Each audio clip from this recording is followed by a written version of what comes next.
IMF से 7 अरब dollar के नए कर्ज की राह हमवार। IMF कर्ज देने के लिए राजी। IMF की डायरेक्टर कम्युनिकेशन जूलिया कौजी कहती हैं कि 25 सितंबर को पाकिस्तान के लिए कर्ज प्रोग्राम की मंजूरी मिल सकती है। IMF के एग्जीक्यूटिव बोर्ड का इजलास 25 सितंबर को होगा। पाकिस्तान के साथ मुज़ाकरात जुलाई में मुकम्मल हो गए थे। एग्जीक्यूटिव बोर्ड इजलास से मुतालिक वज़ारत ख़जाना को आगाह कर दिया गया।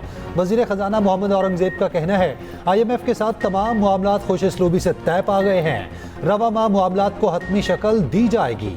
मईशत इस्तेहकाम के बाद तरक्की की जानिब गामजन है। पॉलिसी रेट में कमी से सरमायाकारी और कारोबारी सरगर्मियों में इजाफा होगा। माशी सरगर्मियां बढ़ने से रोजगार के मौके पैदा होंगे। महंगाई की शरह में मुसलसल कमी के रुझान से आम आदमी को रिलीफ मिलना शुरू हो गया है।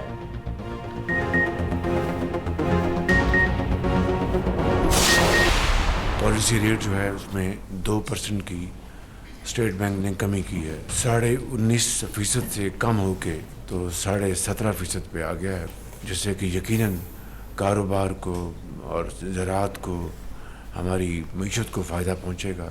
IMF के हवाले से जो भी उनकी हमारे साथ गुफ्तगू थी वो एक अच्छे तरीके से आगे बढ़ रही है। अफराती स्तर पे कमी, कारोबार पे तेजी, शरह सूद 2% कम 17.5 की सतह पर आ गई। स्टेट बैंक ने मॉनेटरी पॉलिसी का ऐलान कर दिया। शरह सूद 19.5% से 17.5% पर आ गई। मरकजी बैंक के मुताबिक 2 माह में महंगाई की शरह तेजी से कम हुई। IMF प्रोग्राम से ज़र मुबादला के ज़खायर बढ़ेंगे। वज़ीर-ए-आज़म शहबाज शरीफ को पॉलिसी रेट में 2% कमी का खैर मकदम।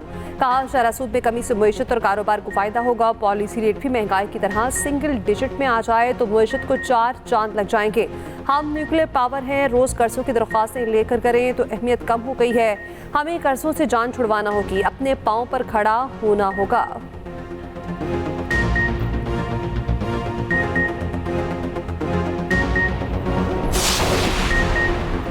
इफ़ाम व तफ़हीम के लिए बनाई गई मिसाक़ पार्लियामेंट कमेटी के पहले ही इजलास में झगड़ा। ख्वाजा आसिफ गुस्से में आ गए। कमेटी इजलास का बायकॉट। कहा इस कमेटी का मेंबर नहीं बनता। मौलाना फजलुर रहमान ने ख्वाजा आसिफ को वापस बैठने का कहा। ख्वाजा आसिफ ने कहा यह कोई बात ना हुई कि सिर्फ एक तरफ से तनकीद हो। PTI ने 4 साल क्या किया।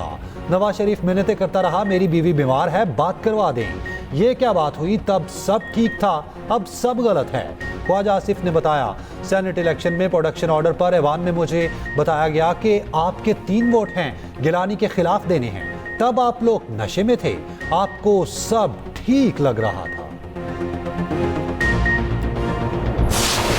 पार्लियामेंट हाउस से गिरफ्तारियों पर फिर एहतजाज। अपोजिशन लीडर उमर अयूब का ऐवान का एहतजाजन बंद रखने का मशवरा। कहा IG को गिरफ्तारियों की जरूरत कैसे हुई, अरकान को गिरफ्तार करके मुक्के मारे गए। कहा गया हम किसी कानून को नहीं मानते, आए इस ऐवान को बंद करके ताले लगा देते हैं। असद कैसर का तमाम सियासी मुकदमात खत्म करने का मुतालबा। शेख वकास अकरम बोले बताया जाए किसने जरूरत की पार्लियामेंट में घुसने की। आमिर डोगर बोले MNA मौलाना नसीम को मस्जिद से गिरबान पकड़कर निकाला गया। प्रोडक्शन ऑर्डर जारी होने पर PTI के गिरफ्तार अरकान की कॉपी असम्बली इजलास में शिरकत। इजलास के बाद इस्लामाबाद पुलिस गिरफ्तार MNAs को अपने साथ ले गई। अरकान को 10 मुख्तलिफ गाड़ियों में बिठाया गया।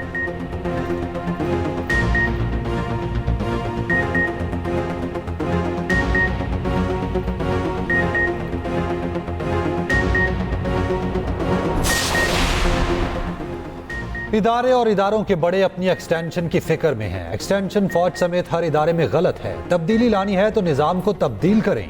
सरबराह JUI का कौमी असम्बली में इजहार ख्याल। कहा पार्लियामेंट को सुप्रीम बनाना होगा, यहाँ बात करने की आज़ादी होनी चाहिए। इस्लाहात की तजावीज़ ऐवान से मुश्तरका तौर पर जानी चाहिए।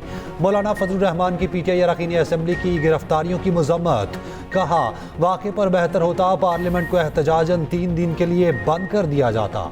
उधर JUI ने अरकान सेनेट को किसी भी तरमीम से मुतालिक वोट देने से रोक दिया। सेनेटर मौलाना अताउर रहमान का अरकान सेनेट को खत। कहा तमाम अरकान सेनेट जमात के फैसले की पाबंदी करेंगे।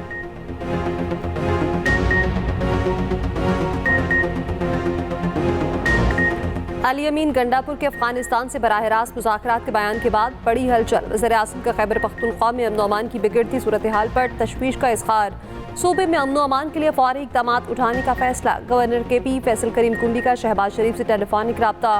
गवर्नर ने कहा सूबे के अवाम अमन अमान की बिगड़ती सूरत हाल से अदम तहफ़्फ़ुज़ का शिकार हैं। मुतादिद इस्लाम में पुलिस एहलकार एहतजाज कर रहे। उधर वज़ीर आला KP को पेशावर में तैनात अफगान कौंसल जनरल से मुलाकात। अली अमीन गंडापुर ने कहा, वक्त आ गया है, पायदार अमन के क़याम के लिए संजीदा कोशिशें होनी चाहिए। अफगान हुकूमत के साथ जिरगा करके मसाइल के हल का इरादा रखते हैं। तिजारती सरगर्मियाँ हायल रुकावटें दूर करने की ज़रूरत है।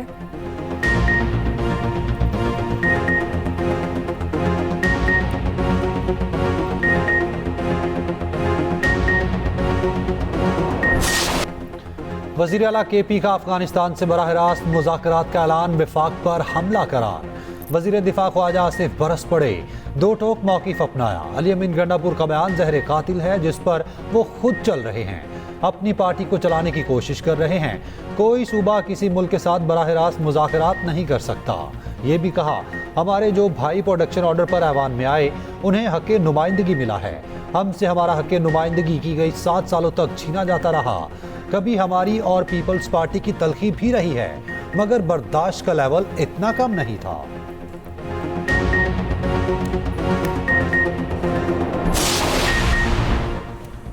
पीटीआई सेनेटर अली जफर का वज़ीर आज़म से मुस्ताफ़ी होने का मुतालबा। सेनेट इजलास में इज़हार ख्याल करते हुए कहा, वज़ीर आज़म या वज़ीर दाखिला में से किसी एक को इस्तीफ़ा भी देना पड़ेगा। हमने कुव्वत बर्दाश्त का मुजाहरा किया। जब इनकलाब आता है तो कोई महफूज नहीं रहता, फिर पार्लियामेंट और ना कोई इदारा महफूज रहता है। नून लीगी सेनेटर इरफान सिद्दीकी की पार्लियामेंट में पेश आया वाक़ई की मज़म्मत। कहा, कोई इनकलाब ऐसा नहीं आएगा, पार्लियामेंट मलियामेत हो जाएगी। हम ऐसा इनकलाब नहीं आने देंगे। पीपल्स पार्टी की सेनेटर शली रहमान ने कहा, पीटीआई तौर पे हम कहते थे वही करें जो बर्दाश्त कर सकें। सेनेट में अरकान की गिरफ्तारी के खिलाफ करारदाद मुतफ़िक़ा तौर पर मंजूर। करारदाद अपोजिशन लीडर शिबली फराज की जानिब से पेश की गई।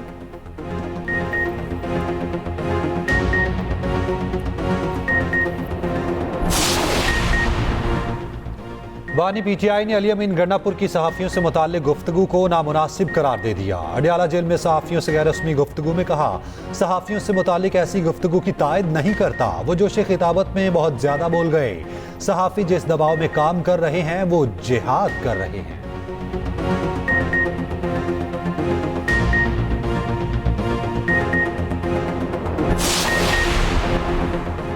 कौमी असम्बली पर हमला किया गया जो जमहूरियत और निज़ाम इंसाफ पर हमला है। बानी PTI इस मुलाकात के बाद अली मकान की गुफ्तगू। कहा, कौम को अपनी आज़ादी के लिए खुद निकलना पड़ेगा। ये लोग इस्लामाबाद जलसे के बाद परेशान हैं। जलसे में लोगों पर आंसू गैस के शेल फेंके गए। तहरीक इंसाफ के आज का एहतजाज भी मुअख्खर कर दिया।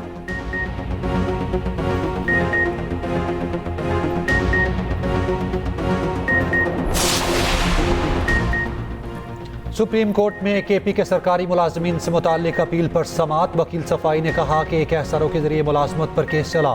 SRO सेक्शन ऑफिसर के जरिए जारी हुआ।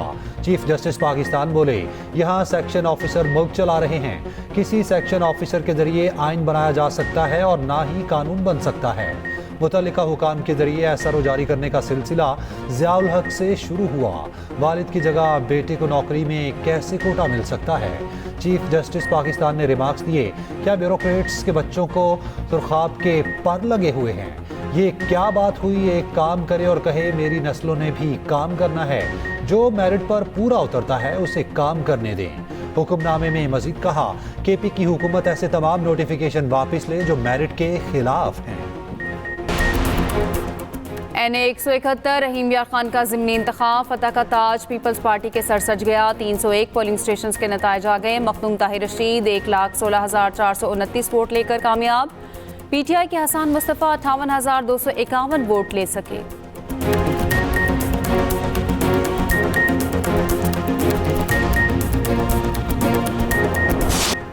अमीर जमात इस्लामी हाफिज नईमुर रहमान का कहना है कि पूरे निज़ाम को बदलने की ज़रूरत है। पार्लियामान से गिरफ्तारियां की जाती हैं।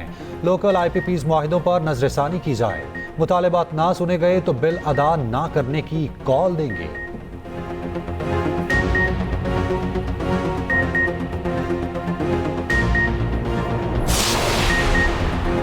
सदर मुमलिकत आसिफ अली जरदारी से वज़ीर आला मुराद अली शाह की मुलाकात। बिलावल भुट्टो भी शरीक थे। आसिफ अली जरदारी का सिंध में तरक्याती मनसूबों की रफ्तार तेज करने पर जोर। सोलर सिस्टम प्रोग्राम को वसी करने की हिदायत।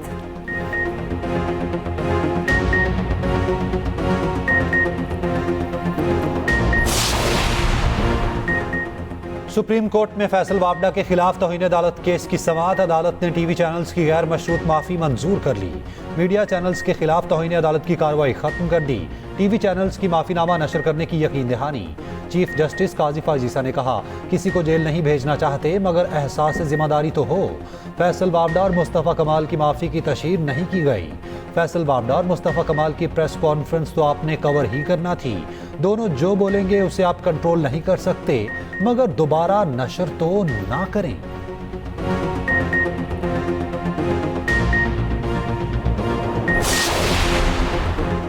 मलेशियन वज़ीर-ए-आज़म अनवर इब्राहिम आइंदा माह पाकिस्तान का दौरा करेंगे। मलेशियन वज़ीर-ए-आज़म की अक्टूबर के पहले हफ्ते में पाकिस्तान आमद मुतवक्के। मलेशियन वज़ीर-ए-आज़म के हमरा आला सतह का वफ़द भी पाकिस्तान आएगा। मुतादिद मुआहिदों और मफ़ाहमती याददाश्तों पर दस्तखत होंगे।